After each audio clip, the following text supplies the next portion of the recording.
আসসালামু আলাইকুম রহমতুল্লাহি ওয়া আলহামদুলিল্লাহি ওয়াহদা ওয়াসসালাতু ওয়াসসালামু আলা রাসূলিল্লাহি মাল্লা নাবিয়্যা বা'দাহ আম্মা বা'দ।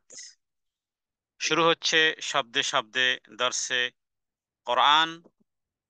আমরা উপনীত হতে পেরেছি তাবারাকার রহমানের একান্ত অনুগ্রহে। আজ পর্ব নম্বর 36, পার্ট নম্বর 36, সূরা আল-লাইল, 92 নম্বর সূরার প্রথম অংশ গতকালকের, আজকের দ্বিতীয় অংশ এই সূরার দ্বিতীয় পর্ব, পার্ট নম্বর 36। আউযু বিল্লাহি মিনাশ শাইতানির রাজীম।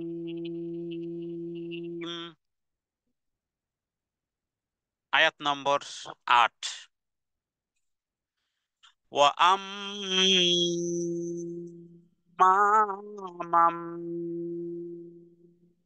বাখিলা ওয়াস্তাগনা ওয়া আম্মা মাম বাখিলা ওয়াস ওয়াস্তাগনা ওয়াস্তাগনা ওয়া ওয়া আম্মা,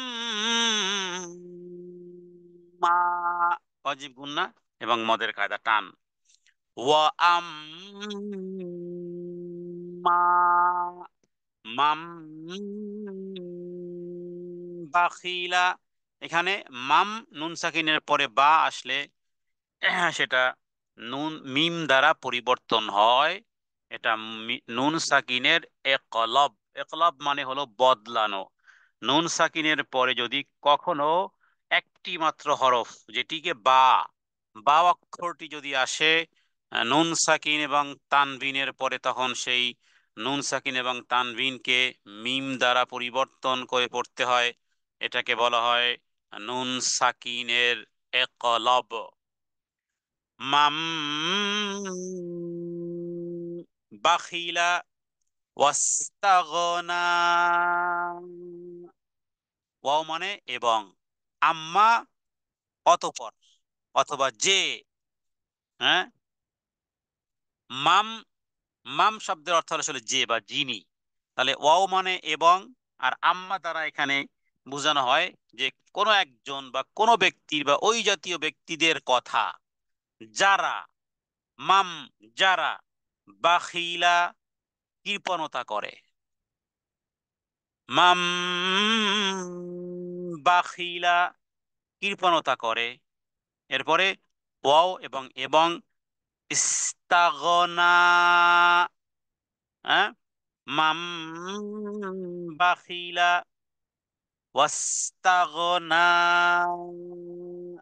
ওয়াস্তাগনা ও মানে এবং, আর ইস্তাগনা মানে নিজেকে সে বেপরোয়া ভাবে বা নিজেকে স্বয়ং সম্পূর্ণ ভাবে কৃপণতা করে। এর দ্বারা কি হয়? বেপরোয়াও হয়। যে কৃপণতা করে সে বেপরোয়া হয়। হ্যাঁ, কৃপণ ব্যক্তিদের চরিত্র আল্লাহ তাআলা কোরআনুল কারীমে বহু জায়গাতে উল্লেখ করেছেন। এখানে বলেছেন বেপরোয়া। বেপরোয়া মানে তাকে ফজিলতের ওয়াজ নসিহত করবেন, সে ফজিলতের ওয়াজ নসিহত শুনবে, আমলও করা শুরু করে দিবে।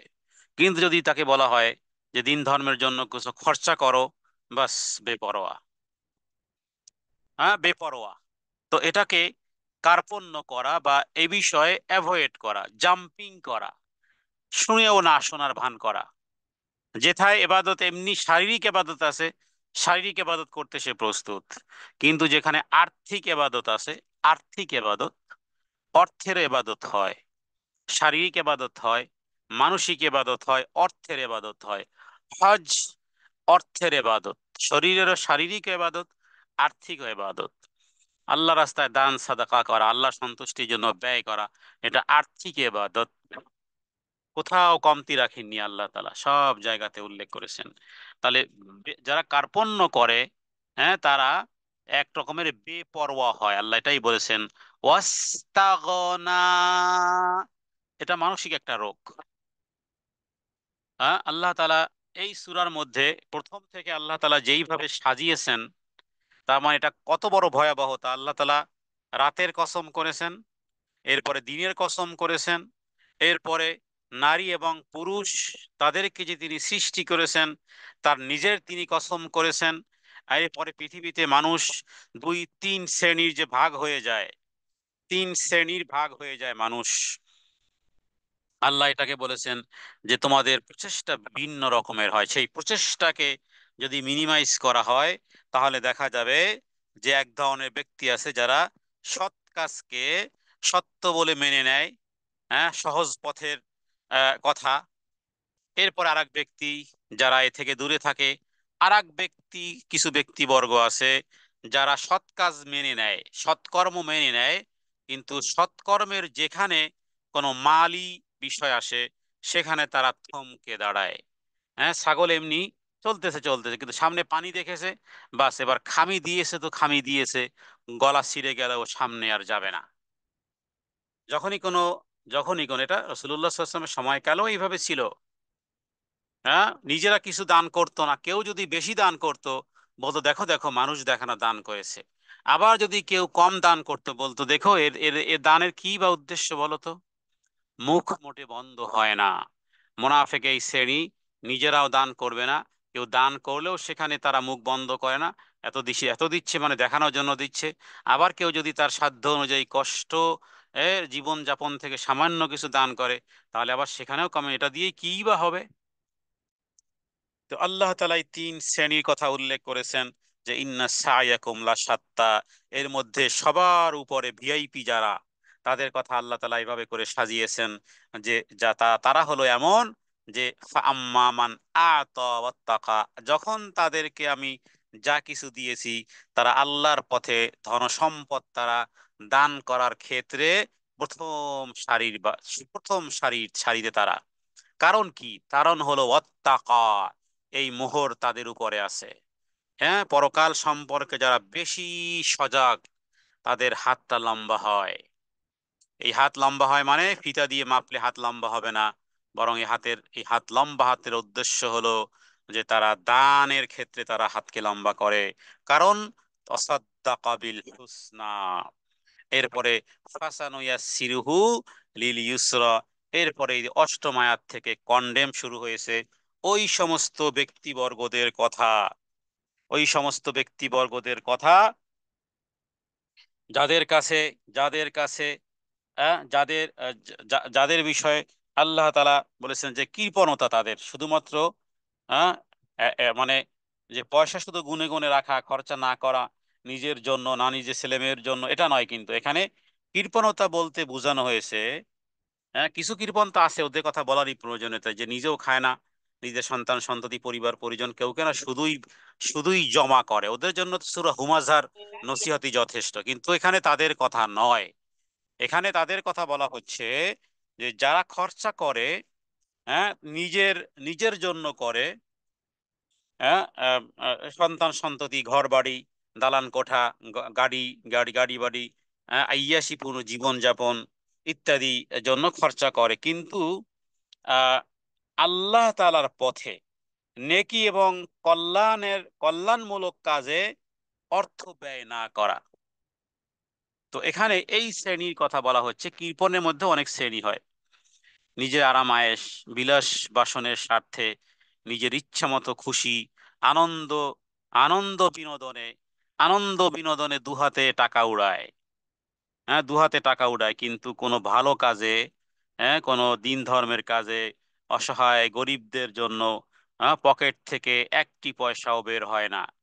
অথবা কখনো যদি বের হয়ও, এখানে আরেকটি সূক্ষ্ম একটা পয়েন্ট, কখনো যদি তারা লক্ষ লক্ষ টাকা কোনো মসজিদে মাদ্রাসায় রাস্তাঘাট পুল নির্মাণ হসপিটাল চিকিৎসা খাতে কোথাও যদি তারা দেয়, দেখুন তাহলে এর বিনিময়ে থাকে দুনিয়ার খ্যাতি হওয়া, দুনিয়ায় প্রপারলি তার সম্মান, বিখ্যাত প্রখ্যাত যশ সম্মান খ্যাতি, নৈকট্য লাভ, পার্থিব স্বার্থ উদ্ধার ইত্যাদি হরেক রকমের নিছক দুনিয়াবি স্বার্থ কাজের এই নিয়তে লক্ষ লক্ষ টাকা দান করতেছে, হাদি সাহেব মসজিদ বানিয়েছেন, মাদ্রাসা বানিয়েছেন, সামনে নির্বাচনে ভোটটাও তাকে দিয়েন। কোরআনুল কারীম হলো মনের চিকিৎসা করবে সব জায়গা থেকে, একেবারে যত দুর্বলতা আছে কোরআনুল কারীম কথা বলবে। আমরা শুধু তর্জমা করব, আমরা নিজেদের পক্ষ থেকে কিছুই বলতেছি না এখানে। ও আম মাম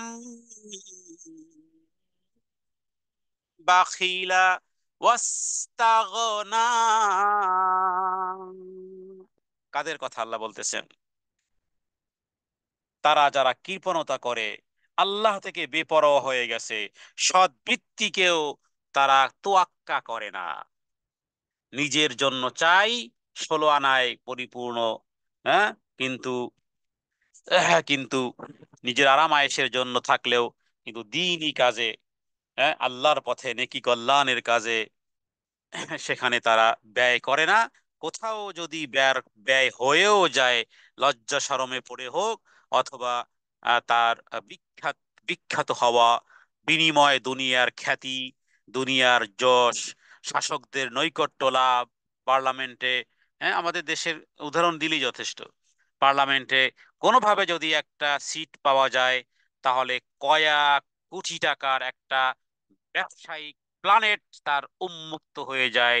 কোনোভাবে যদি একটা পার্লামেন্টের সিট নেওয়া যেতে পারে, কয়েক শত কোটি টাকা ইনকামের একটা ওয়ে সৃষ্টি হয়ে যায়।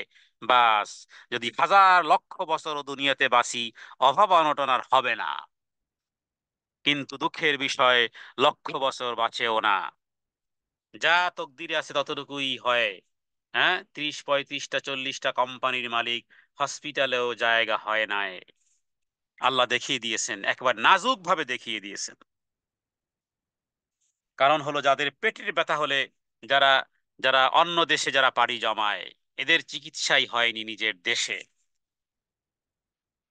তাহলে এই বাখিলাত, এই জাতীয় বাখিলাত যাদের ভিতরে আছে, এদের জন্য সতর্ক বাণী এই সূরার মধ্যে। ও আম্মা মান বাখিলা ওয়াস্তাগনা, যে আল্লাহর পথে ব্যয় করে না, আল্লাহর আদেশকে সে পরোয়াও করে না। কার্পণ্যটা এমন, নিজেকে স্বয়ং সম্পূর্ণ মনে করার মাধ্যমে নিজ সম্পদ প্রয়োজনীয় খাতে ব্যয় করে না, অথচ দিন ধর্মের কাজে ব্যয় করাটা নিজের জন্যই ছিল। মৃত্যুর সময় সব পৌঁছে যাবে কবরের কাছে, সব রিটার্ন আসবে, যেটা তার সাথে থাকার ছিল সেটা তিনি আর ওখানে নিতে পারেন নাই। তার সম্পদ নিয়ে সে আল্লাহ তাআলার থেকে বেপরোয়া হয়, তার নিকট কোন রূপ অনুগ্রহ কামনা সে করে না। মাল দিয়ে যে আল্লাহর সন্তুষ্টি অর্জন করা যায়, মাল দিয়ে কি না করা যায়? মাল দিয়ে জান্নাত কামানো যায়, মাল দিয়ে উমরা করা যায়, মাল দিয়ে হজ করা যায়, মাল দিয়ে এতিমের মাথায় হাত বুলানো যায়, মাল দিয়ে অন্যের পেটের, দারিদ্রতা, তাদের তাদের দুঃখ কষ্ট ক্ষুধা খুদ পিপাসা ইত্যাদি নিবারণ করা যায়, অন্যের চিকিৎসায় অর্থ ব্যয় করা যায়। সে সবগুলো হলো মালি ইবাদত। কিয়ামত দিন আল্লাহ বলবেন, আমি অসুস্থ ছিলাম, দেখতে আসনি, ক্ষুধার্ত ছিলাম, খাদ্য দাওনি, পিপাসিত ছিলাম, পানীয় দাওনি। বান্দা বলবে, আনতা রব্বুল আলামিন, আপনি আবার অসুস্থ কিভাবে হন? আপনার আবার কিভাবে ক্ষুধা লাগে? ইয়া রব্বুল আলামিন, ইয়া রব্বাল আলামিন, কিভাবে আপনার আবার ক্ষুধা লাগে? কিভাবে আপনার আবার চিকিৎসার প্রয়োজন হয়? আল্লাহ তাআলা বলবেন হাদিসে কুদসি, আল্লাহ বলবেন, ওই যে আশেপাশে যারা ছিল, ওদের খুদ পিপাসায়, হ্যাঁ, তোমার অর্থ যদি দেয়া হতো, তাহলে সেটা আমাকেই দেওয়া হতো। গোটা কোরআনুল কারীম, গোটা হাদিস শাস্ত্রে, যত ইসলামে যত পেনাল্টি আছে, ভায়োলেশন, ইউ হ্যাভ পেনাল্টি। কসম করেছো কাফারা, কসম ভঙ্গ করেছো, আসো 10 জন, 10 জনকে খাওয়াতে হবে। ভুলে রমজান মাসে স্ত্রী সহবাস করেছো, খাওয়াও 60 জনকে। বউকে মা বলেছো, খাওয়াও 60 জনকে। যত ইসলামের পেনাল্টি, সব গরিব কেন্দ্রিক। আল্লাহ তাআলা, এরা হলো আহলুল ইয়ালুল্লাহ, আল্লাহর পরিবার। হ্যাঁ, আল্লাহ তাআলা পরিবার থেকে মুক্ত, লাম ইয়ালিদ ওয়া লাম ইউলাদ। কিন্তু এখানে, হ্যাঁ, এখানে তারা কারা? যারা গরিব অসহায়, রাসূলুল্লাহ সাল্লাল্লাহু আলাইহি সাল্লাম তাদেরকে নিজেদের মধ্যে শামিল করেছেন। তো এদেরকে দেয়া হলেই দেয়া হয়।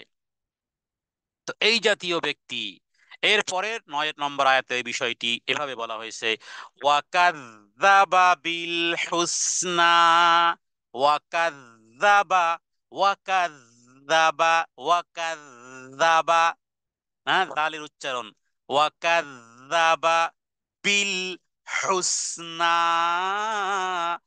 বিল হুসনা, ওয়াকাযযাবা বিল হুসনা।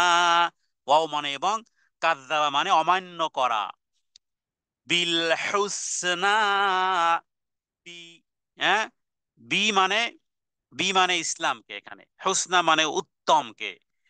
তাহলে উত্তম জিনিসকে যারা পাশ কেটে চলে যায়, উত্তম জিনিসের প্রতি পাশ কাটা, এটা এক ধরনের মিথ্যা আরোপ করা, হ্যাঁ, বা সৎ বিষয়কে মিথ্যা জ্ঞান মনে করা, অথবা আখেরাতের বদলা এবং হিসাব নিকাশকে অস্বীকার করা, আল্লাহ যে প্রতিফল দান করবেন তার পথে ব্যয় করার যে সওয়াব, আল্লাহর পথে দানের যে সওয়াব আল্লাহ তাআলা ব্যক্ত করেছেন, সে বিষয়ে হাদিস আর সে বিষয়ে কোরআনুল কারীম তাদের কর্ণকুহরে পৌঁছে, এই কান দিয়ে পৌঁছে ওই কান দিয়ে বের করে দেয় তাড়াতাড়ি, কারণ এখানে মালের কোরবানি আছে, মালের কোরবানি আছে। কিন্তু পৃথিবীতে এমন কিছু মানব আর মানবী পৃথিবীতে এসেছিল, দুনিয়ার থেকে চলে গেছে, তারা তারা তারা আমাদের জন্য আইডল, আইকন, তারা আমাদের জন্য গৌরবেরও কারণ। যারা নিজেদের পেটে ক্ষুধা রেখে মেহমানকে বাত্তি বন্ধ করে পেট ভরে খাইয়ে দিয়েছিল, তারাও ছিল আমাদের মতন কোনো দিনই ভাই এবং কোনো দিনই বোন, স্বামী আর স্ত্রী মিলে এই কর্ম করেছে। আল্লাহ বলেছেন নয়ুসিরুন আলা আনফুসিহিম ওয়ালাউ কানা বিহিম খাসাসা, যে তারা নিজেদের প্রয়োজন থাকা সত্ত্বেও অন্যকে দেয়। এটা কাউকে বলার প্রয়োজন হয় না, রব্বুল আলামিন তিনি তো জানেন যে আপনারও প্রয়োজনীয়তা আছে, কিন্তু তারপরও দিয়ে দিলেন। তো এ বিষয়ে কারা, ওয়াকাযযাবা বিল হুসনা, ইসলামের যে সমস্ত জায়গাগুলো আছে, যে সমস্ত জায়গাগুলোতে আল্লাহর সন্তুষ্টির জায়গা, সেই জায়গাগুলো সে জাম্পিং করে। ওয়াকাযযাবা মানে মিথ্যা বা অমান্য করে, বিল হুসনা মানে ইসলামের সুন্দরতম যে সমস্ত দানের বিষয়গুলো, যেখানে ফজিলত বর্ণনা করা হয়েছে, সেগুলোকে যারা পাশ কেটে চলে যায়, আল্লাহ তাআলা এরপরে তাদের বিষয়ে দেখুন কি বলেছেন, কোথায় যাবেন, এক গেট থেকে ভুল ভালা বলে যাবেন, সামনে যে আরেক গেট, সে গেটের সিকিউরিটি কিছু বলে সলে পার হলেন, সামনে যে আরেক গেট, গেটের পরে গেট আসতেছে। আল্লাহ বলেন ফাসানু ইয়াসসিরুহু লিল উসরা, ফাসানু ইয়াসসিরুহু লিল উসরা। এখন এখানে, হ্যাঁ, লাইফ টু ইজি হয়ে গেল, লাইফ ইজি মনে হলো, এই লাইফ যে এক জায়গায় থমকে দাঁড়াবে, সেটা হয়ে যদি কঠিন, এই দুনিয়ার সুখ শান্তির পরিবর্তে এই দুনিয়ার, হ্যাঁ, হ্যাপি কাপল মরার পরে উভয়ে জাহান্নামী, এর ডেফিনেশন কি দিবেন? কয় বছর বাঁচলেন, কবে বিবাহ করলেন, হ্যাঁ, হ্যাপি কাপলের খাতায় নাম দিলেন, গেলেন উভয়ে নারী জাহান্নামা খালিদিনা ফি, এর এর নাম কি হ্যাপি কাপল নাকি? হ্যাপি কাপল তো ওই, হ্যাঁ, পেটে ক্ষুধা, জঠর জ্বালা সত্ত্বেও দুনিয়ার জীবন স্বামী আর স্ত্রী মিলে কোনো মতে জীবন যাপন করেছে, হ্যাঁ, অভিযোগ ছিল না, মরে গেছে, বাস আল্লাহ তাআলা তাদেরকে এবার নিজ হাতে প্রতিদান দিচ্ছেন। কারণ কোরআন কারিমে ওই যে ওয়াদা করেছিলেন, আল্লাহ বলেছিলেন ইন্নাল্লাহ, তোমার প্রভু, লা ইউখলিফুল মিআদ, ভঙ্গ করে না অঙ্গীকার, লা ইউখলিফুল্লাহ, ভঙ্গ করেন না তোমার প্রভু মিআদ, অঙ্গীকারকে। আল্লাহ তাআলা অঙ্গীকার পূর্ণ করবে, মানে আমিলা সালিহাম মিন যাকারিন আও উনসা ওয়া মুমিনিন ফালানুহইয়ান্নাহু হায়াতান তাইয়্যিবা ওয়া লানাজজিয়ান্নাহুম আজরাহুম বিআহসানি মা কানু ইয়ামালুন। স্বামী স্ত্রীর সম্পর্ক দুনিয়া থেকে শুরু হলেও এটা চলতে থাকবে জান্নাতুল ফেরদাউস পর্যন্ত। আল্লাহ দৃশ্য এঁকেছেন, আল্লাহ চিত্র এনেছেন কোরআনুল কারিমে, হ্যাঁ, আল্লাহ তাআলা পিকচার এনেছেন কোরআনুল কারীমে, বহু জায়গাতে বলেছেন হুম ওয়াজওয়াজুহুম ফি দিলালিন আলাল আরাইকে মুত্তাকিউন, স্বামী আর স্ত্রী সবুজ গালিচায় গাছের তলায় হেলান দিয়ে বসে থাকবে। আল্লাহ দৃশ্য এনেছেন কোরআনুল কারীমে, বহু জায়গাতে আছে হুম ওয়াজওয়াজুহুম, ওয়াজওয়াজুহুম স্বামী আর স্ত্রী, এখানে একজন নয়, আল্লাহ বলেছেন উভয়ে, স্বামী আর স্ত্রী। দিলাল মানে ছায়ায়, গাছের ছায়ায়, ফলের ছায়ায়, হেলান দিয়ে সবুজ তাকিয়ায় হেলান দিয়ে স্বামী আর স্ত্রী আনন্দ চিত্তে, আনন্দ চিত্তে স্বামী আর স্ত্রীর সম্পর্কের দৃশ্য আল্লাহ কোরআন এনেছেন। এই সম্পর্ক শুরু হলেও শেষ কোনোদিন হয় না। ইতিহাস খুঁজলে এদেরকে জানা যাবে দুনিয়ার জীবনে চলেছিল কোনোভাবে। তো এরা স্বামী আর স্ত্রী এভাবে করে, এরা হলো, এদেরকে বলা যেতে পারে শেষ ভালো যার সব ভালো তার, এরা হলো হ্যাপি কাপল। আল্লাহ তাআলা যেন আমাদেরকে ওই হ্যাপি কাপল বানান, হ্যাঁ ওই স্বামী আর স্ত্রী বানান, স্বামীও জান্নাতে স্ত্রীও জান্নাতে। তো এদের কথা এমন ফাসানু ইয়াসসিরুহু, ফা মানে অতঃপর, ইয়াসসিরুহু, হ্যাঁ তার জন্য ফলে আমরা তাকে সহজতা দেব, লিল উসরা কঠোর পথের জন্য। পাহাড়ের উপর থেকে যদি কোনো পানি ঢেলে দেওয়া হয় বা এমন কোনো জায়গা থাকে যেখান থেকে সরসর সরসর করে নামা যায়, গ্রাম দেশে বাচ্চারা বৃষ্টির সময় উঁচু জায়গা থেকে নিচের দিকে নামে কিছু পানি টানি দিয়ে, এরপরে উপরের থেকে একেবারে সরাসরি তাড়াতাড়ি নেমে আসে, সহজ। হ্যাঁ সহজ, এই সহজ কিন্তু আসলে সহজ না। এই সহজ মানেই হলো তুমি কঠিন আযাবে গ্রেফতার হচ্ছ। তো ফাসানু ইয়াসসিরুহু লিল উসরা, তার জন্য সুগম করে দেব কঠোর পথ। অর্থ হলো এই যে তাদের প্রচেষ্টা, তাদের শ্রম, হ্যাঁ তার মানে আল্লাহর পথে দান করা, আল্লাহর তাকওয়া অবলম্বন করা, ঈমানকে সত্য মনে করা। তো যদি করে তাহলে আমি তাদের জন্য সৎ এবং উত্তম কাজের জন্য সহজ করে দিই। পক্ষান্তরে যারা তাদের প্রচেষ্টাকে, শ্রমকে, হ্যাঁ অন্যদিকে ব্যয় করে, তাদের জন্য দুনিয়ার জীবন সহজ হয়, তবে সেটা দুর্ভাগ্যের কারণ হবে। মানে দুর্ভাগ্যের জন্য সহজ হওয়া আর কি। ওই মাছ যেমন খাবার খেতে আসে আনন্দে আত্মহারা হয়ে, এরপরে যখন জেলের জালে ধরা পড়ে, তার মানে এই এই আনন্দ আনন্দ নয়, এই আনন্দের খাবার তার মানে, তোমাকে তোমাকে কি বলে, এই ফ্রাই করা হবে, গরম তেলে ফ্রাই করা হবে। তো এই যেটা সহজতা মনে হচ্ছে, এটা হচ্ছে দুর্ভাগ্যের লক্ষণ। এই সহজতা মূলত তোমাকে দুর্ভাগ্যের দিকে নিয়ে আসবে।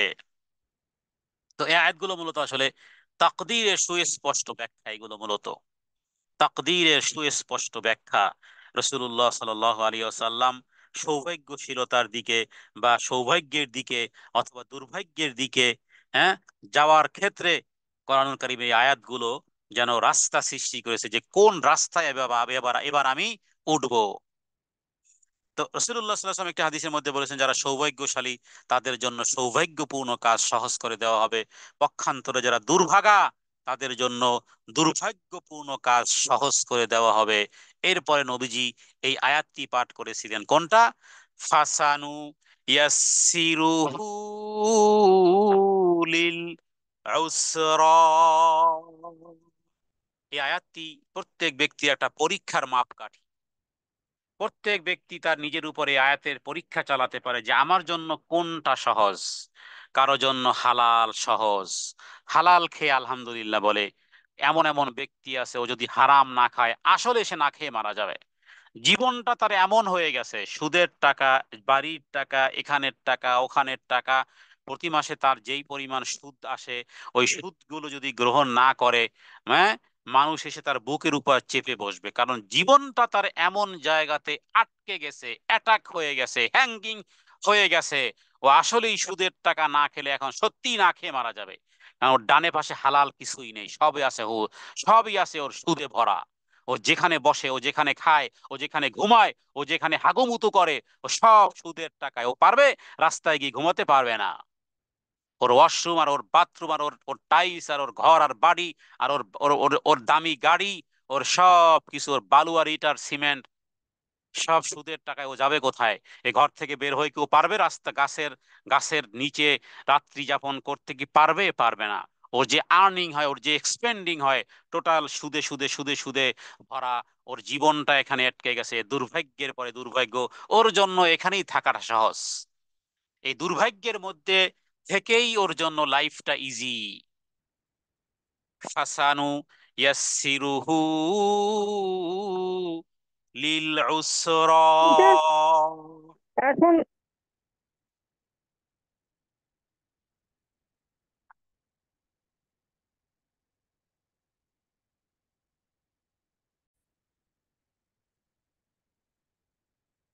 ফাসানু ইয়াসসিরুহু লিল উসরা। এখানে এই আয়াতটি রাসূলুল্লাহ সাল্লাল্লাহু আলাইহি ওয়াসাল্লাম যেই প্রসঙ্গে পাঠ করেছেন সেটি আসলে আমাদের একটা পরীক্ষার স্থল। আর সেই ক্ষেত্রে আমরা আল্লাহ তাআলার কাছে দোয়া করতে পারি এভাবে, যে হে আল্লাহ, আপনি আমাদের জন্য হালাল রুটি রুজিকে প্রশস্ত করে দেন। এবং নবীজি এভাবে করে শিখিয়েছেন, আল্লাহুম্মা কফিনি বিহালালিকা আন হারামিকা ওয়া আগনিনি বিফাদলিকা আম্মান সিওয়াক। হে প্রভু, যথেষ্ট করে দেন, ইকফিনি যথেষ্ট করে দেন আমাদের জন্য, বিহালালিকা আপনার হালাল রুটি রুজি আমাদের জন্য যথেষ্ট করে দেন। হ্যাঁ, ও আন হারামিকা, এবং হারাম থেকে আমাদেরকে দূরে রাখেন, হারাম থেকে দূরে রাখেন।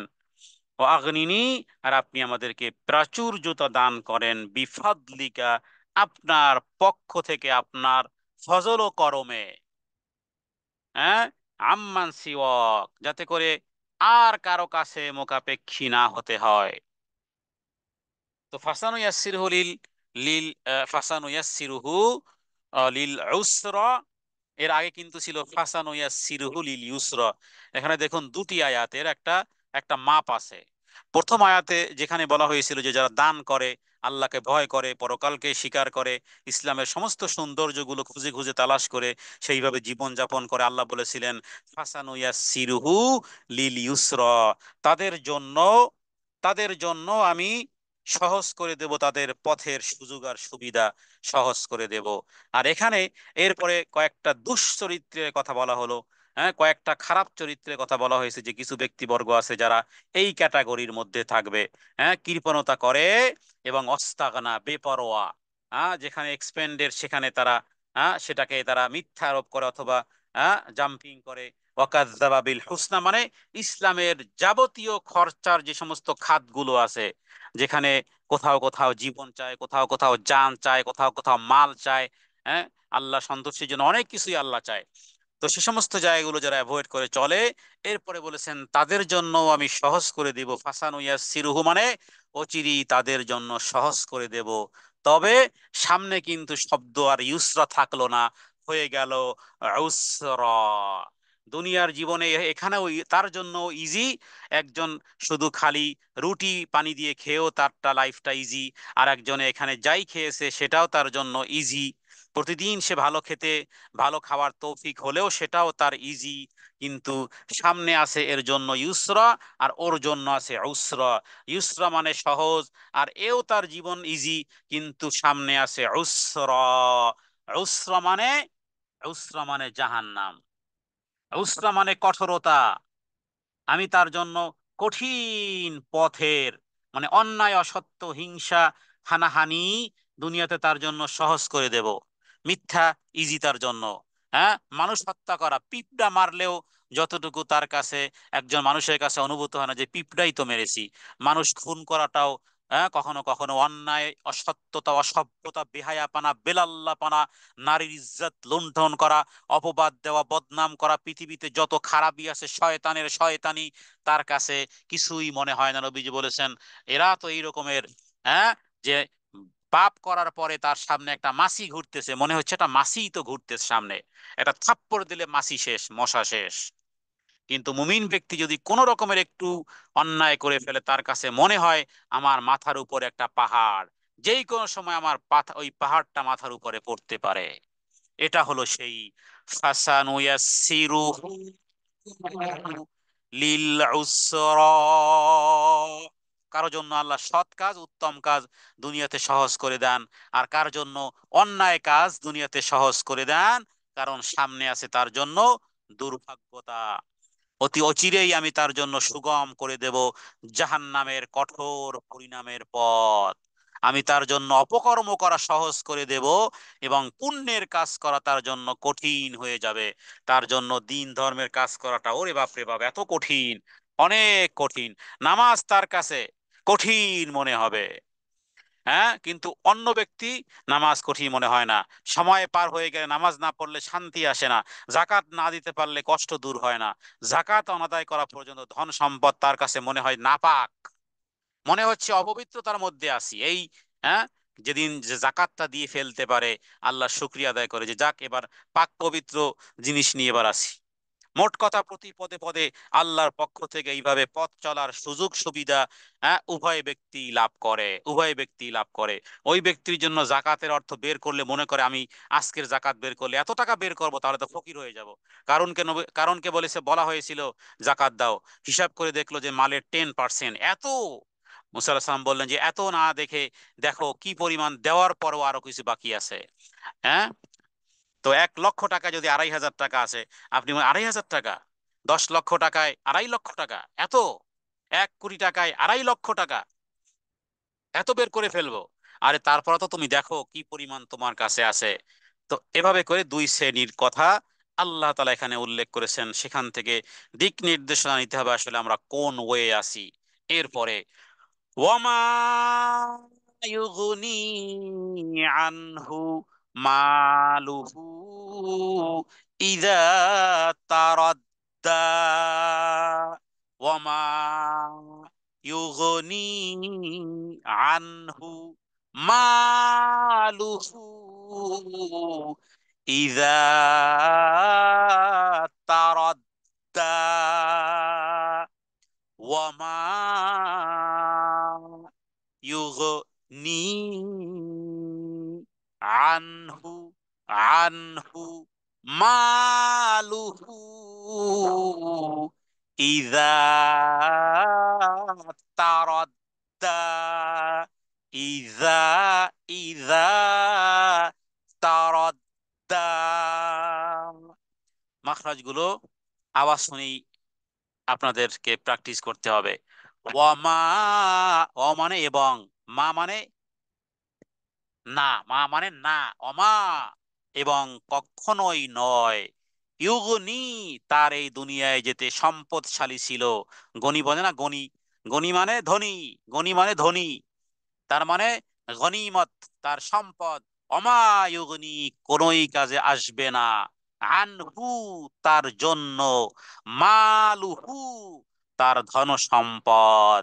ইদা, যখন। তারদ্দা, তারদ্দা, একদিন ধ্বংস হবে। এবং তার সম্পদ কোনো কাজে আসলো না যখন সে অধপতিত হবে। কত পাঁচতলা বাড়ির মালিক আজিমপুরের গোরস্থানে শুয়ে আছে। পাঁচতলা বাড়ির লোন নিয়ে করা হয়েছে, অথবা যে কোনো ভাবেই হোক না কেন, হ্যাঁ, সেটা সেটা সেটা হয়তো বা চাকরি হতে পারে। সেই চাকরি হয়তো বা হতে পারে সেখানে সুদ ঘুষের ব্যবহারও হতে পারে। আমরা কাউকে স্পেসিফিক ভাবে দোষারোপ করতেছি না, কিন্তু স্বাভাবিকভাবে হালাল অর্থ খুব খুব কম মানুষের হবে। 5% লোকরা হালাল পয়সা দিয়ে বিশাল অট্টালিকা বানাতে পারে, বিভিন্নভাবে হতে পারে। তবে পৃথিবীর অন্যান্য দেশেও হতে পারে, সরকারিভাবে সাপোর্ট দেওয়া হয়, খুব উচ্চ হাই লেভেলের চাকরির বেতন ভাতা দেওয়া হয়। কিন্তু আমাদের দেশে বেতন ভাতা দেখা হয় কম। বলা হয় যে টেবিল টেবিল দিলাম, চেয়ার দিলাম, বাস ইনকাম করে নাও। যারা সরকারি চাকরি বা অথবা অন্য কোনো, দুঃখিত, কেউ কোনো কষ্ট নেবেন না, কারণ মোতলাকান আসলে এক্সাম্পল তো অধিকাংশ মানুষের উপরে আসে। অবশ্যই আবদান শাকুর অবশ্যই থাকবে। আমি এমন এক ব্যক্তিকে জানি, হ্যাঁ, কি বলে আপনার, আব্দুর রশিদ সরকার, যিনি বলা যেতে পারে আহ, তিনি মানে বাংলাদেশের আইন, যিনি বাংলাদেশের কি বলে সংবিধান লিখেছেন, যারা সংবিধান। তো তাদের বাড়িতে গিয়েছি, মনে হচ্ছে যে কোনো রিক্সাওয়ালা বাড়িতে এসেছি। তো কেন, স্বাভাবিকভাবেই জীবন যতটুকু, যতটুকু বেতন ততটুকু এক্সপেন্স, হ্যাঁ, এক্সট্রা তারা ইনকাম করেননি, আল্লাহকে ভয় করার নীতি অবলম্বন করেছে, এমন হাজারো লক্ষ অফিসার আছে। তো তাদের বিষয়টি তুলনামূলকভাবে কম। বরং ব্যক্তি এমনই পাওয়া যায় যে সচিবালয়ের ড্রাইভার, পাঁচতলা, 5টা বাড়ির মালিক, তার বেতন দরকার নেই, তার শুধু চেয়ার টেবিল হলেই হবে। তো এটা এই কারণে যে অধিকাংশ সম্পদ কিন্তু আমাদের অন্যায়ভাবে আসে। ট্রেনের ফার্স্ট ক্লাসে যাত্রী কম থাকে নাকি সেকেন্ড ক্লাসে, থার্ড ক্লাসে? আমাদের দেশে তো কোনো ক্লাস লাগে না, পুরো ট্রেনের ছাদের উপরে একবারে বগির দুই চিপার মধ্যে ডানে বামে লোকে লোকারণ্য। ওদের কম্পেয়ারে ফার্স্ট ক্লাসে কতজন ব্যক্তি, জেন্টেলম্যান বসে আছে। তো বিষয়টা এরকমেরই আসলে, যে সম্পদ যেটা হালাল অল্প হয়। এবং কাবাগর ছোট করার পিছনে ইতিহাস সেখান থেকে, এটা এমন কোনো বাংলাদেশের এক্সাম্পল না। কাবাগর ছোট করার পিছনে ইতিহাস ওটাই ছিল। কুকুর বিক্রির পয়সা, বেশ্যাবৃত্তির পয়সা, ঠকানো পয়সা, এই জাতীয় ওই সুদের পয়সা আমরা আনবো না, হালাল টাকা থেকে অল্প হয়, প্রয়োজনে ঘর ছোট করে দাও কাবাগর, তবুও আমরা ওই জাতীয় বিতর্কিত পয়সা আনবো না। এটা থাকবেই স্বাভাবিক। তো বিষয়টি হলো যে যিনি চলে গেছেন, গোরস্থানে পড়ে আছেন, হিসাবটা কিন্তু তার চলতেছে।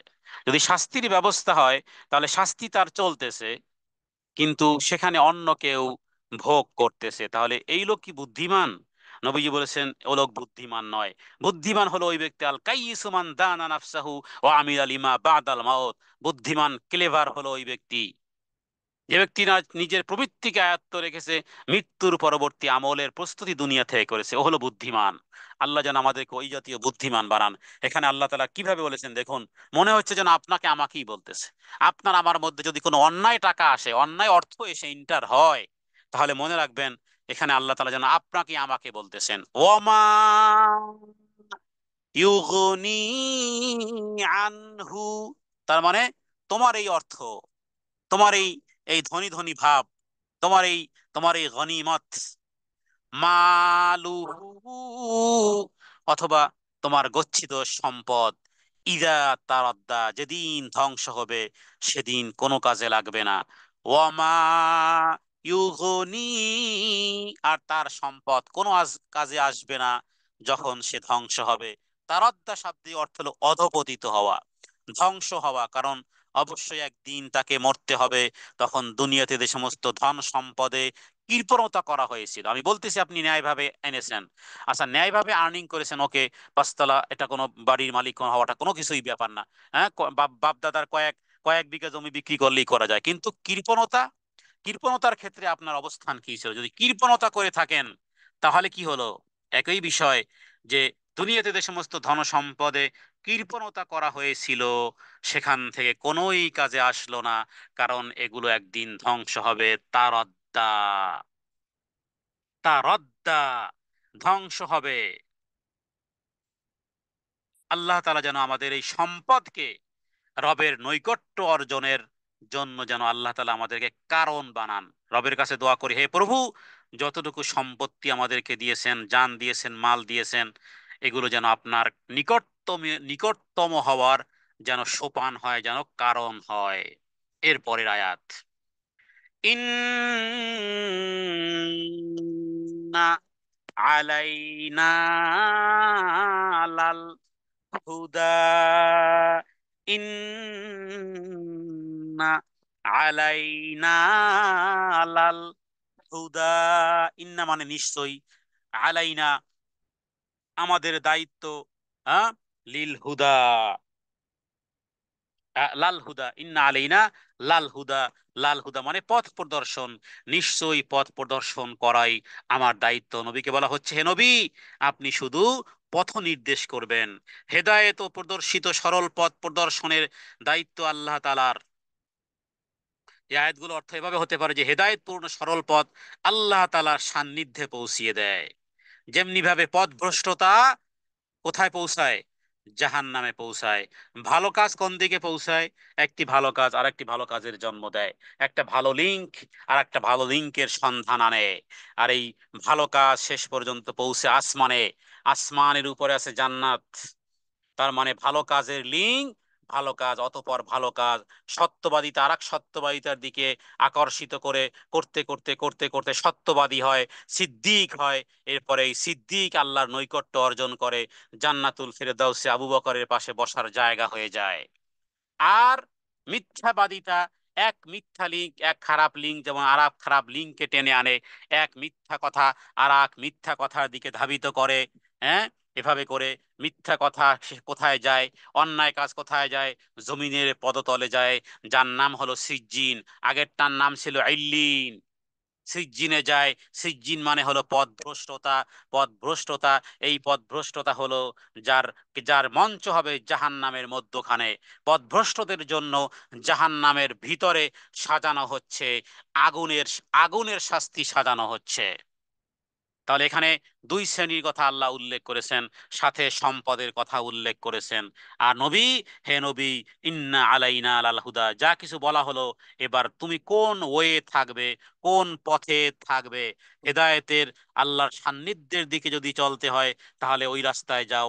আর যদি পথভ্রষ্টতার ওয়েও আছে, জাহান্নামে পৌঁছে দিবে, তবে সোজা পথ দেখানোর দায়িত্ব আল্লাহ তাআলার উপরই বর্তায়। তবে বাঁকা পথও আছে, ভাবার কোনো কারণ নেই।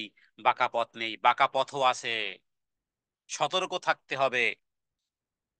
নবীর দায়িত্ব হলো হালাল হারাম বলে দেওয়া, ভালো মন্দ বলে দেওয়া, হেদায়েত এবং ভ্রষ্টতাকে বর্ণ করা নবীর দায়িত্ব। নবীজি সেই দায়িত্ব পালন করে গেছেন। কোরআনুল কারিমে আল্লাহ তাআলা নাজিল করে যেন একেবারে চোখে হাত দিয়ে দিয়ে, হ্যাঁ, একেবারে হাত ধরে ধরে যেন আমাদেরকে আল্লাহ তাআলা ঘটনা শুনিয়েছেন। কোথাও কোথাও জান্নাতের বর্ণনা এনেছেন, কোথাও পরকালে বর্ণনা এনেছেন। কোনটা সঠিক পথ, ওয়াহাদাইনাহুন নাজদাইন। নাজদাইন মানে দুটি ওয়ে আমি সৃষ্টি করেছি, হ্যাঁ, ইম্মা শাকিরান ও ইম্মা কাফুরান। হয় কৃতজ্ঞতা আদায় করবে অথবা অকৃতজ্ঞ হবে, তোমার ইচ্ছা। পরের আয়াত, ওয়া ইন্না লানা লাল আখিরাতা ওয়াল উলা, ওয়া ইন্না লানা লাল আখিরাতা ওয়াল উলা। ওয়াও মানে এবং, ইন্না মানে নিশ্চয়ই, লানা মানে আমরা মালিক, লানা আমাদের জন্য, লাল আখিরাতি ওয়াল উলা, ইহকাল এবং পরকাল, আমি অবশ্যই আমার অধিকারে পরকাল এবং ইহকাল। নবীজি হাদিসে বলেছেন জান্নাত আর জাহান্নাম সে তো তোমার পায়ে জুতা দেওয়ার, যে পায়ে দিয়ে তোমার স্যান্ডেলের ফিতা তোমার কাছে যত কাছাকাছি, এর চেয়ে আরো কাছাকাছি জান্নাত কিংবা জাহান্নাম। শুরু হোক সকাল থেকে, ঘুম থেকে উঠে আপনার পদ্ধতিটা, আপনার, হ্যাঁ, দৈনন্দিন জীবনের এই ঘড়িটা, দেহের যে ঘড়িটা টিক টিক টিক টিক করে চলতেছে, সেকেন্ড উঠতেছে, কোন দিকে পা বাড়াচ্ছেন, কিভাবে ফজরটা শুরু করেছেন, আল্লাহর আনুগত্য দিয়ে না কিভাবে শুরু করেছেন। এভাবে করে জান্নাত আর জাহান্নাম যেন শুরু হয়ে গেছে সকাল থেকে, সন্ধ্যা পর্যন্ত এবার শেষ। ঘুমাতে যাচ্ছেন, সারাদিন কর্মফল হিসাব নেওয়ার জন্য আপনি যথেষ্ট। সারাদিনের কর্মপদ্ধতি কি জান্নাতের দিকে আমার কি অগ্রসর হয়েছি নাকি জাহান্নামের দিকে অগ্রসর। তার মানে জান্নাত আর জাহান্নাম সকালে আপনি যে জুতো পায়ে দেন সেই জুতোর স্যান্ডেলের চেয়েও কাছাকাছি। ওয়া ইন্না লানা লাল আখিরাতা ওয়াল উলা, দুনিয়া এবং আখেরাত, হ্যাঁ, মালিক ইহকাল আর পরকালের মালিক। ইহকাল আর পরকালে যে আপনাকে আল্লাহ মালিকানা বানাবেন, সেই মালিকানা আপনার হাতেই, আপনি কোনটা করবেন। ওয়া ইন্না লানা লাল আখিরাতা ওয়াল উলা, দুনিয়া এবং আখেরাত উভয় জাহানের মালিক আল্লাহ তাআলা, কিন্তু উভয় জাহানে আল্লাহ তাআলার পূর্ণ মালিকানা এবং ক্ষমতা প্রতিষ্ঠিত। তিনি যাকে সৎ ইচ্ছা সৎ পথ প্রদর্শন করেন, দুনিয়া আখিরাতে আল্লাহ সাফল্য প্রদান করবেন। আর যাকে তিনি ইচ্ছা সৎ পথ থেকে বঞ্চিত করবেন। অতএব তার কাছে চাওয়া পাওয়া, অন্য কারো কাছে, কোন সৃষ্টির কাছে যেন চাওয়া পাওয়া না হয়। তার মানে ইহকাল আর পরকালের কর্তৃত্ব আপনার হাতের মুঠোয়। কি করবেন, কি করবেন সেটা আপনি, হ্যাঁ, আপনাকেই ডিসাইড করতে হবে। এরপরের 14 নম্বর আয়াত, فأنذرتكم نارا تلظى. ف فأنذرتكم، اكفى قلنا، فأنذرتكم نارا تلظى। মানে অতঃপর, আনজারতুকুম, আমি কিন্তু তোমাদেরকে সতর্ক করতেছি, নারান, ওই আগুনের, তালাজ্জা, লেলিহান আগুন সম্পর্কে, যেগুলো দাউ দাউ করে জ্বলা, যে আগুন, প্রজ্বলিত অগ্নি, লেলিহান আগুন। লেলিহান আগুনের ভয়াবহতা সম্পর্কে নবীজি কি বলেছেন? কিয়ামতের দিন যেই জাহান্নামীর সবচেয়ে হালকা আযাব হবে, তার অবস্থা হচ্ছে এই, তার পায়ের নিচে কয়লার, আগুনের কয়লা রাখা হবে, এতেই তার ঘিলু ঘিলু মাথার ঘিলু উতরাতে থাকবে, টকবক টকবক করে থাকবে। কোথাও কোথাও বলা হয়েছে যে পাদুকা, হ্যাঁ স্যান্ডেল, একজোড়া জাহান্নামের স্যান্ডেল পরানো হবে। বাস এবার মাথার ঘিলু টকবক টকবক করে উঠতে থাকবে। এটা একটা স্পেশাল স্পেশাল শাস্তি, মানে কম দরজার শাস্তি। এই শাস্তি আবু তালেবের জন্য, তবে এই শাস্তি অন্য কোনো জাহান্নামী নয়, কারণ তাদের জন্য আরো ভয়াবহতা। এটা হলো সর্বনিম্ন শাস্তি। সেই বুখারী এবং সেই মুসলিমের মধ্যে আল্লাহ উল্লেখ করেছেন, অতএব হে মানবকুল, আমি নবী তোমাদেরকে এমন আগুন থেকে সতর্ক করতেছি যা প্রজ্বলিত হবে যদি তোমরা আল্লাহর অবাধ্যতা করো। এটি সবচেয়ে অর্থের দিক থেকে বেশি পরিপূরক। হ্যাঁ, ইন্না, হ্যাঁ ফাআনযারতুকুম নারান তালাজ্জা, আমি তোমাদেরকে সতর্ক করতেছি ওই প্রজ্বলিত আগুন, আল্লাহর অবাধ্যতা হলেই ওখানে হবে তোমার ঠিকানা। এরপরের আয়াত, লা ইয়াসলাহা ইল্লাল আশকা। আল্লাহু আকবার। দেখুন কোরআনুল কারীমের আয়াতগুলো কিভাবে আল্লাহ বলতেছেন এই আয়াতের মধ্যে, যে ওখানে তো যারা হতভাগা তারাই প্রবেশ করবে। দুঃখের বিষয় হলো কপালে যদি লেখা থাকতো কে হতভাগা, কেউ সৌভাগ্যশীল, তাহলে হয়তোবা দেখা যেত হাদিসের দৃষ্টিতে। কারো তো কপালে লেখা থাকে না। তবে হাদিসগুলো গবেষণা করলে, নির্যাস করলে যেটা বোঝা যায় যে ম্যাক্সিমাম গরিব যারা যদি 5 ওয়াক্ত সালাত আদায় করে, আমার মনে হয় কপালে এই রিডিংটা দেখা যেত। কারণ নবীজি বলেছেন, আমি জান্নাতে উকি দিয়ে দেখেছি, সেখানে অধিকাংশ হলো আহলুল ফুকারা। আবার অন্য হাদিসে বলা হয়েছে গরিব 500 বৎসর জান্নাতে আগে প্রবেশ করবে। কিন্তু দুঃখের বিষয় হলো যে এখানে কে দুর্ভাগা সেটাও কপালে লেখা নেই, কে সৌভাগ্যশালী সেটাও কপালে লেখা নাই। কিন্তু ইন্টারনালি বোঝা যায় যে সৌভাগ্যশালী তারা, যারা ওই যে একটু আগেই যে আয়াতগুলো পাঠ করা হয়েছে এখান থেকেই, এখানেই চশমা ঘোরালেই হয়। কারা সৌভাগ্যশালী? কারা? মানা ওয়াত্তাকা ওয়াসাদ্দাকা বিল হুসনা ফাসানুয়াসসিরহু লিল ইউসরা, এরা সৌভাগ্যশালী। দুর্ভাগ্যশালী কারা? পরের আয়াত, আম্মাম বাখিলা ওয়াস্তাগনা ওয়া কাযযাবা বিল হুসনা ফাসানুয়াসসিরহু লিল উসরা। এরপরে ওমা ইউগনি আনহু মালুহু ইযা তারাদ্দা ইন্না আলাইনা লাল হুদা। এরা হলো দুর্ভাগ্য। তো আল্লাহ তাআলা এবার বলতেছেন যে ঠিক আছে, লা ইয়াসলাহা ইল্লাল আশকা, হতভাগা ছাড়া এই জাহান্নামে কেউ প্রবেশ করে না। লা ইয়াসলাহা ইল্লাল আশকা, লা মানে না, ইয়াসলাহা মানে প্রবেশ করবে না। আসলে সলাহ মানে সংযুক্ত হওয়া আর কি। হ্যাঁ, তাওয়াসুল মানে সংযুক্ত হওয়া। তো সেখান থেকে ইয়াসলাহা, এতে প্রবেশ করবে না, তবে তারা প্রবেশ করবে, ইল্লা মানে ওরা ব্যতীত, আশকা, আশকা মানে নিতান্ত হতভাগা, নিতান্ত হতভাগ্য যারা, হ্যাঁ, যাদের পরিচয় একটু আগেই দেওয়া হয়েছে। এদের মধ্যে প্রথম কোয়ালিটি বলা যেতে পারে হতভাগা কারা, এরা হলো যারা জীবনে কৃপণতা করেছে এবং আল্লাহ থেকে বেপরোয়া হয়েছে এবং সদ্বৃত্তিকে মিথ্যা গণ্য করেছে। এরপরে তার সম্পদ, তার সম্পদ তাকে আল্লাহর নিকটতম করতে কিছুই কাজে লাগে না। তার সম্পদ শুধু লেগেছে দুনিয়ায় ভালো ভালো চলার জন্য, শুনিয়ে দুনিয়ায় একটু আরামায়েশ করার জন্য, ভালো দামি গাড়ি ইত্যাদি তার ট্রাভেলিং এর কাজে লেগেছে, কিন্তু সেই ট্রাভেলিং কখনো দিনের জন্য হয় নাই। মানে তার সম্পদটা টোটালটাই লেগেছে দুনিয়ার জীবদ্দশার কিছু এই হাই হ্যালোর মধ্যে, বাস। হ্যাঁ একটু, হ্যাঁ এর মধ্যে কিন্তু এগুলো কোনো একটা অর্থ তাকে রবের নিকটবর্তী করতে যে যাদেরকে পারে নাই, এই হলো পৃথিবীতে আশকা, এই হলো হতভাগা, এই হলো হতভাগ্য।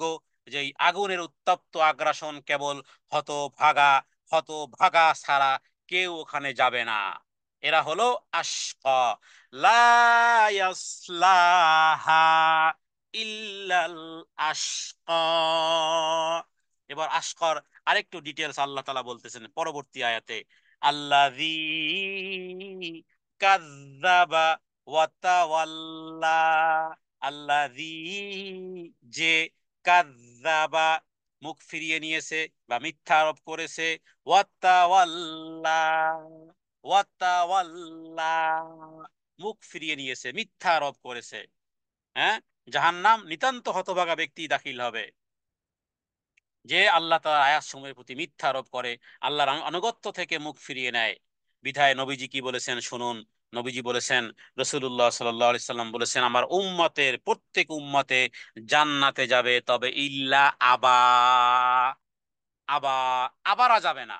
আবা, নবীজি বলেছে আমার সমস্ত উম্মত জান্নাতে যাবে ইল্লা আবা।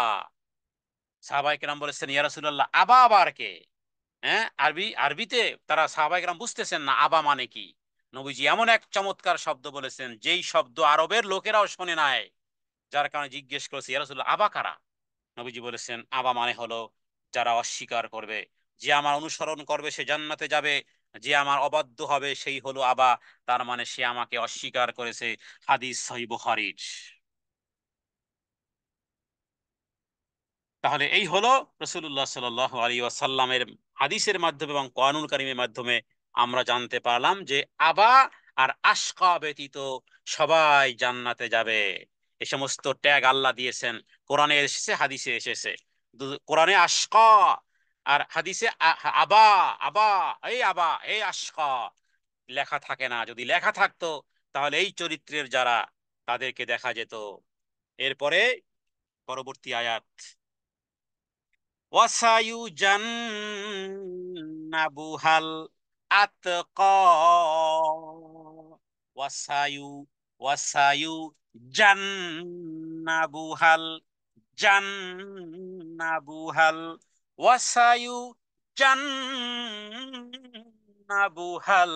আত আতকা, আতকা, ওয়াসায়ু ওয়াসায়ু ওয়া ওয়াও ওয়াসায়ু জান্নাবুহাল আত অ, ওয়াও মানে এবং, সায়ু জান্নাবুহা দূরে রাখা হবে, হা মানে তাদেরকে, আতকা কাদেরকে, পরম মুত্তাকিকে দূরে রাখা হবে ওই ওই জাহান্নাম থেকে। মুত্তাকি, মুত্তাকি যারা আল্লাহকে ভয় করেছে, জাহান্নাম থেকে দূরে রাখা হবে মানে জাহান্নামের, হ্যাঁ, বহু দূরে রাখা হয়েছে জান্নাতকে, জান্নাতে স্থান দেওয়া হবে।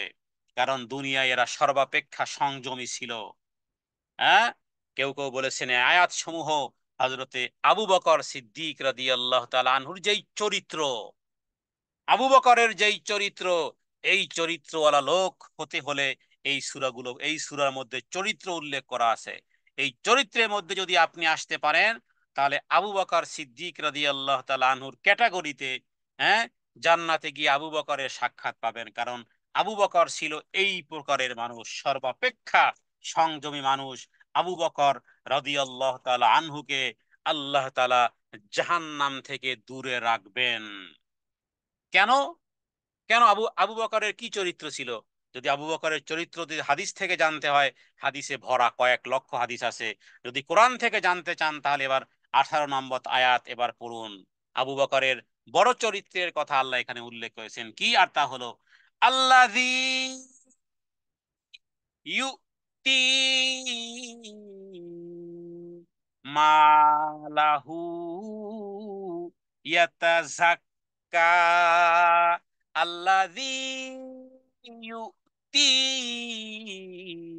মালাহু ইয়াতাযাক্কা, এল আবু বকরের চরিত্র। মানে আল্লাযী যে ইউতি প্রদান করে, দিন আর রাত প্রদান করে, মালাহু তার ধন সম্পদকে, ইয়াতা জাক্কা আত্মশুদ্ধির জন্য। এখান থেকে আরেকটা অ্যান্সার পাওয়া গেল, সম্পদ দান তারাই করতে পারে যারা আত্মশুদ্ধি অর্জন করেছে। সম্পদ তারা দিতে পারে না যারা মনের দিক থেকে কনজেস্টেড। এটা এই আয়াত বলতেছে, 18 নম্বর আয়াত। দুটি অর্থ হবে, ইতিবাচক নেতিবাচক। আল্লাহ বলতেছেন যে তার সম্পদকে দান করে আত্মশুদ্ধির উদ্দেশ্যে, স্বীয় সম্পদ দান করে আত্মশুদ্ধি, তার মানে আত্মশুদ্ধির জন্য সম্পদের কোরবানি জরুরি প্রয়োজন। আর যারা সম্পদের কোরবানি দিতে পারবে না, আত্মশুদ্ধির জায়গা থেকে বহু দূর দূরান্তে, হতে পারে আর্টিফিশিয়াল কিছু, আহ মুখ, মুখের শ্রুতিমধুর কিছু আসলেও আসলে হৃদয়ে নেই। সৌভাগ্যশালী মুত্তাকিদের প্রতিদান এখানে আল্লাহ তাআলা এইভাবে বলেছেন, যে ব্যক্তি আল্লাহর তাকওয়া শক্তভাবে অবলম্বন করে, একমাত্র আল্লাহর পথে নিজের গুনাহ থেকে বিশুদ্ধ হওয়ার উদ্দেশ্যে ব্যয় করে, জাহান্নামের আগুন থেকে দূরে থাকার জন্য ধন সম্পদ দান করে, যে ব্যক্তি নিজ মাল আল্লাহর হুকুম অনুযায়ী ব্যয় করে, যাতে তার অন্তর এবং মাল পবিত্র হয়। অন্তরও পবিত্র হবে মাল ব্যয়ের মাধ্যমে। হ্যাঁ, আর এরপরে কি বলে, আপনার মালও পবিত্র হবে। বাংলাদেশের কথাই আবার ঘুরে ফিরি বলি, বাংলাদেশের 99% মামলা মোকদ্দমা, সেটা ফৌজদারি মামলা হোক, সেটা জুডিশিয়ালি, সেটা ক্রিমিনালি, যাই হোক না কেন, দেখা যাবে পিছনে ধন সম্পদ নিয়ে খুনাখুনি, মারামারি, ফাটাফাটি, এই কিছু হয়েছে শুধু সম্পদ মাল। আমি বলবো, যদি কোনো বোনকে, কোনো ভাইকে তার মা বাবা যদি বঞ্চিত করে, বাবা যদি বঞ্চিত করে, মা যদি বঞ্চিত করে, কিপ কোয়াইট সাইলেন্ট। তবু বাবা মার সাথে ঝগড়া বিবাদ করতে গিয়ে ভাই বোনের চুল ধরে টানাটানি, মাথা ফাটাফাটি ইত্যাদি রকমের সম্পর্ক ত্যাগ না করে কিপ কোয়াইট। হ্যাঁ, আল্লাহ তাআলা তিনি, আল্লাহ তাআলা আপনার পক্ষের ওকালতি করবেন। ফাটাফাটি করে কোনোই লাভ হবে না, সম্পর্ক খারাপ হবে। আর কেন, মনের দিক থেকে যে আপনি যেটা ছোট লোক, এটাও প্রমাণ হবে, যে নিজের বাবা ভাইয়ের সাথে, মা ভাইয়ের সাথে আপনি, হ্যাঁ, যদিও এটার একটা ভিন্ন ব্যাখ্যা আছে, আমি কথা একটা বলে ফেললাম মুখ দিয়ে। তো আপনি যদি দিচ্ছে না, যেহেতু, হ্যাঁ, যদি আদায় করে নিতে পারেন, সেটা উদ্দেশ্য হবে এটা, যে তাদেরকে জাহান্নাম থেকে বাঁচানোর জন্য। আমি কোনো বোনকে বলেছিলাম, প্রয়োজন আপনার ভাই যদি আপনাকে সম্পদ মামলা করেন, এই মামলা হবে ভাইকে জাহান্নাম থেকে বাঁচানোর মামলা। কারণ আপনার ভাই আপনার সম্পদ থেকে বঞ্চিত, মামলা মোকদ্দমা করে দেন, একেবারে সুপ্রিম কোর্টে মামলা দায়ের করেন। এই সুপ্রিম কোর্টে মামলা মানে কি ভাইয়ের সাথে সম্পর্ক খারাপ না? ভাই তুমি ভুল বুঝেছো, ভাই তুমি তো মরলে জাহান নামে যাবে, কারণ আল্লাহর হুদুদকে তুমি নষ্ট করেছো। তুমি যাতে করে জাহান নামে না যাও, এই কারণে সম্পদ আর কয়দিন। তুমিও খেতে পারবা কিনা জানা নাই, আমিও যে খেতে পারবো তারও কোনো জানা নাই, আমি যে খেয়ে মরতে পারবো কোনো কোনো নিশ্চিততা নাই। হতে পারে যেদিন তুমি মাল আমাকে দিয়েছো, পরের দিন আমি শেষ দুনিয়া ছেড়ে চলে যাচ্ছি। কিন্তু তুমি তো আত্মসাৎ করেছো, তুমি তো জাহান নামে যাবে। তোমাকে জাহান নাম থেকে মুক্ত করানোর জন্য ছেলেদেরকে দিয়ে মামাকে ফোন করা, মামা মামলা দিচ্ছি, এই যে থানায় যাচ্ছি, আপনাকে জাহান নাম থেকে বাঁচানো। তাহলে ঠিক আছে। কারণ এই সম্পদ আত্মশুদ্ধির জন্য যে দান করে, আল্লাহ তাআলা তাকে জাহান্নাম থেকে দূরে রাখবেন। যে ব্যক্তি নিজের মাল, হ্যাঁ, নিজের পাপ থেকে পরিচ্ছন্ন করার মানুষে যাবতীয় কল্যাণময় কাজে নিজের সম্পদ ব্যয় করে। এর পরের আয়াত, ওয়ামা আলি আহাদিন ইনদাহু মিন নি'মাতিন তুজজা ওয়ামা লি আহাদিন ইনদাহু মিন নি'মাতিন তুজজা। ও মানে এবং মা মানে নেই, লিয়াহাদিন কারো, ইনদাহু তার উপরে, হ্যাঁ, মিন নি'মাতিন কারো অনুগ্রহ, তুজজা যে প্রতিদান দিতে হবে। আর তার প্রতি কারো এমন কোনো অনুগ্রহ নেই যার প্রতিদান তাকে দিতে হবে। তার মানে আপনি যেটা করতেছেন নিছক আল্লাহ সন্তুষ্টির জন্য করতেছেন। কাউকে খাবার খাওয়াচ্ছেন, থ্যাংক ইউ বলবে না, থ্যাংক ইউ আশা করে না। হ্যাঁ, কাউকে সম্পদ দিচ্ছেন, সে থ্যাংক ইউ লিখবে কি লিখবে না সেগুলোও পরোয়া করে না, কারণ আমি তো দিয়েছি, আমি সম্পদ দিয়েছি আল্লাহর সন্তুষ্টির জন্য, বাস। এখান থেকে এই সার্টিফিকেট পেয়ে গেলেই হলো। যে ভক্ষণ করলো আর যে নিল, সে অনুগ্রহের প্রতিদান, অনুগ্রহ দিল কিনা সেটাও যারা কামনা করে না, কোন রকমের প্রতিদান কামনা করে না, কারো কোনো উপকার জীবনে করে, প্রতিদান যোগ্য কোনো অনুগ্রহ, অনুগ্রহের প্রতিদান, অনুগ্রহ কামনা করে না। তো এখানে এটা একটা বহুত উচ্চ পর্যায়ে, এত উচ্চ পর্যায়ে, এই কারণে বলা হয়েছে এগুলোর এত মাপকাঠি, এগুলোর মানে এট দা টপের কথাগুলো, যেগুলো হযরত আবু বকর সিদ্দিকের সাথে মানায়। হ্যাঁ, মেস্তা নামক যেই সাহাবী নিজের মেয়ে আয়েশাকে পর্যন্ত মিথ্যা তোহমাতে, হ্যাঁ, মিথ্যা তোহমাতের মধ্যে কান লাগিয়েছিল।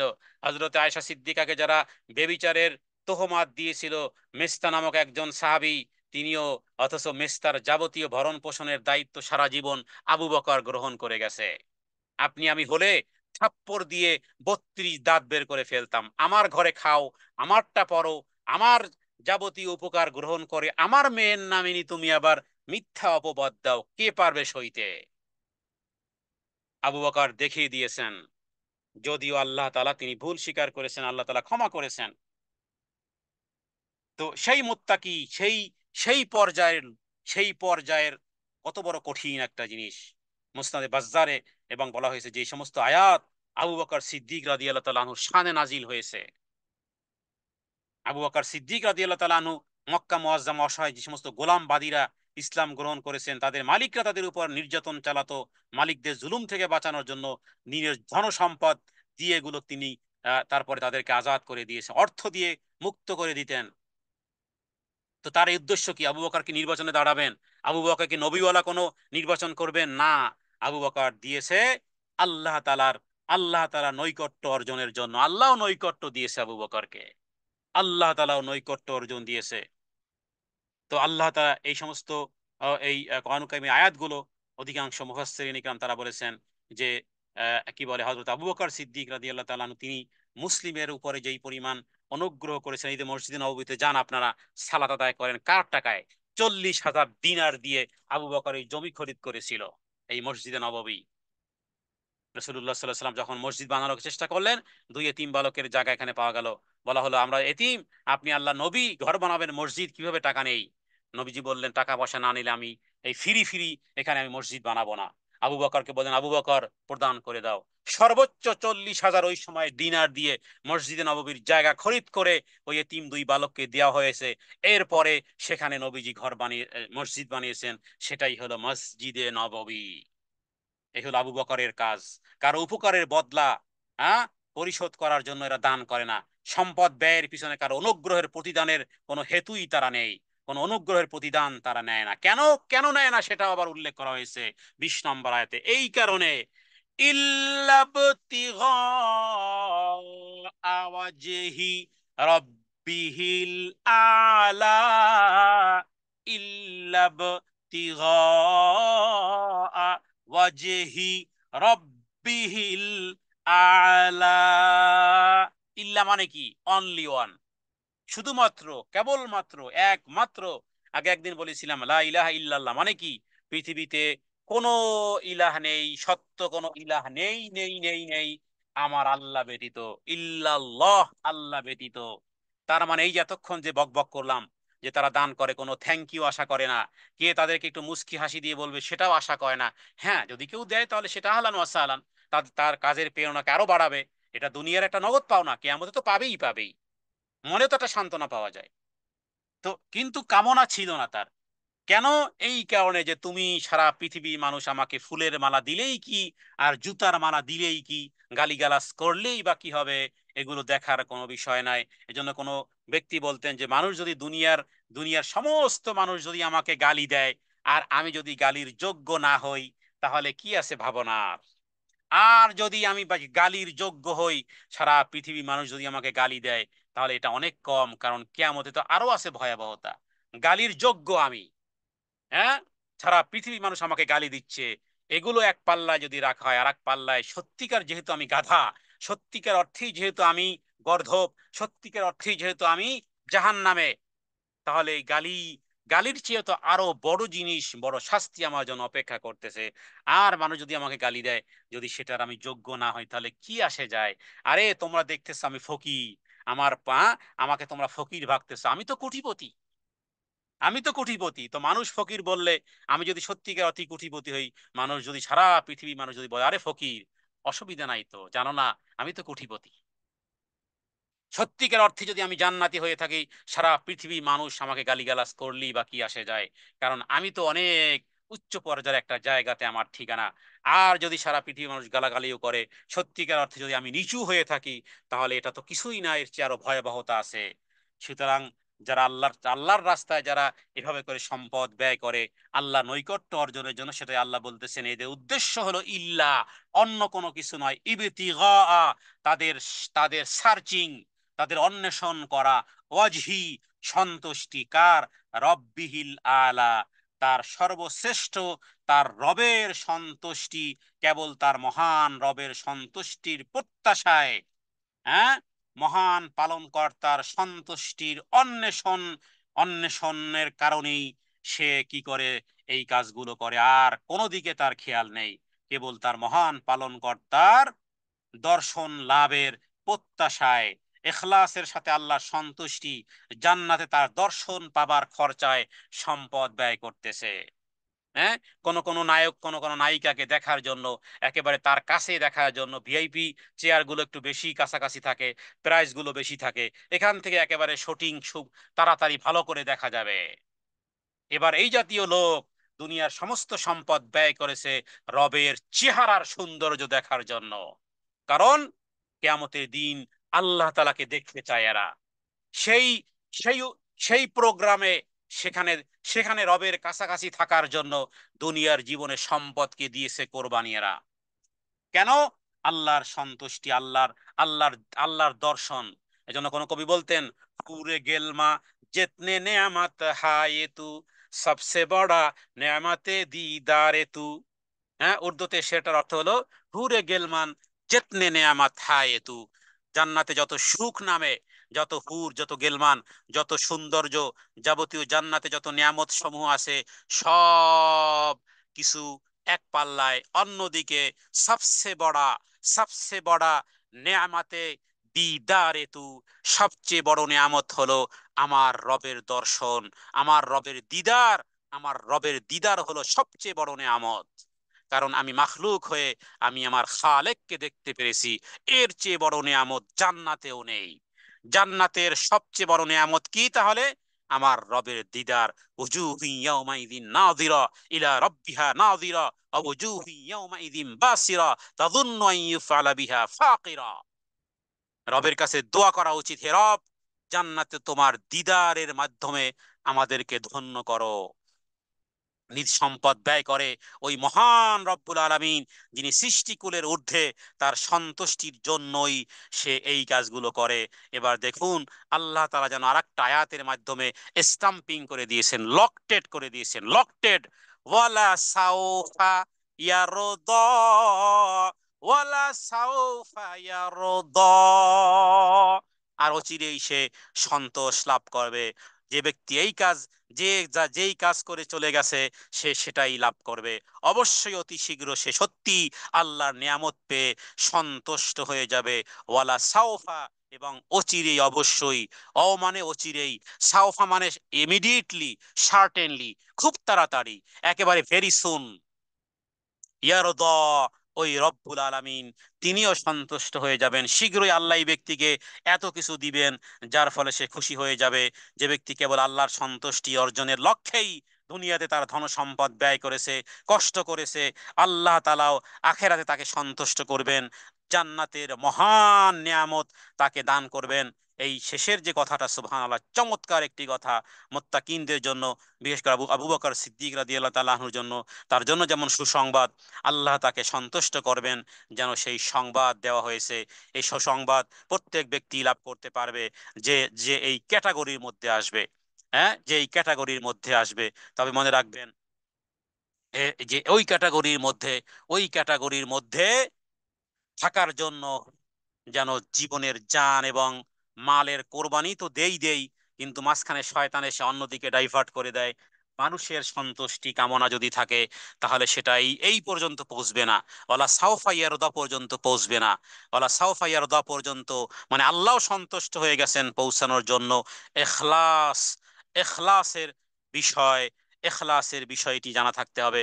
সহিহ বুখারী এবং মুসলিমের একটি হাদিস বলে আজকের আলোচনা শেষ করব। সেটি হলো, রাসূলুল্লাহ সাল্লাল্লাহু আলাইহি সাল্লাম বলেছেন, যে ব্যক্তি আল্লাহর পথে কোনো কিছু দান করবে, কিয়ামতের দিন আল্লাহ তাআলা জান্নাতের জন্য ডাক দিয়ে বলবেন, হে আল্লাহ, হে আল্লাহর বান্দা, এই দিকে আসুন, এই দরজা সবচেয়ে উত্তম। তখন হযরত আবু বকর সিদ্দিক রাদিয়াল্লাহু তাআলা আনহু তিনি বলেন, হে আল্লাহ রাসূল, কোন ব্যক্তিকে কি সকল দরজা থেকে আহ্বান করা হবে? কোন ব্যক্তি কি এমন আছে যাকে জান্নাতের সমস্ত দরজা থেকে ডাকা হবে? নবীজি বললেন, হ্যাঁ, নাআম। আর আমি আল্লাহ তাআলার নিকট আশা করি যে, হে আবু বকর, তুমিও তাদের দলভুক্ত হবে, তুমিও তাদের দলভুক্ত হয়ে যাবে। অতএব যে ব্যক্তি এই সমস্ত গুণের অধিকারী হবে, আল্লাহ তাআলা তাকে জান্নাতের নিয়ামত দান করবেন, সম্মান দিবেন, মর্যাদা দিবেন। কারণ সে রবের জন্য করেছে, এবার রবও তার জন্য করবেন। হ্যাঁ, দুনিয়ায় কারো ব্যক্তির জন্য আপনি যদি করেন, তাহলে সেও যেমন কারো বাড়িতে হাদিয়া পাঠিয়েছেন, সেও আপনার বাড়িতে হাদিয়া পৌঁছায়। এটা তো স্বাভাবিক, একটা একটা একেবারে দুই আর দুই যোগের হিসাবের মতন সোজা। রবের জন্য করেছেন, সেই রব কি দিবেন না? সেই রব তিনি যেই গুণে গুণান্বিত, এবং সেই রব্বুল আলামিন সম্মানজনক প্রতিদান এমন ভাবে দেবে যে সেও সন্তুষ্ট হয়ে যাবে। রবের কাছে প্রার্থনা করে, হে রব্বুল আলামিন, তুমি যেভাবে সন্তুষ্ট হও সেই আমলগুলো করার তৌফিক আমাদেরকে দান করো। হাদা মিন্নি আল ইলমু ইনদাল্লাহ, আল্লাহু আ'লামু বিস-সাওয়াব। ওয়া সাল্লাল্লাহু আলা সাইয়্যিদিনা মুহাম্মাদিন নবিয়্যিল উম্মি ওয়া আলিহি ওয়া সাল্লিম। আসসালামু আলাইকুম ওয়া রাহমাতুল্লাহি ওয়া বারাকাতুহু।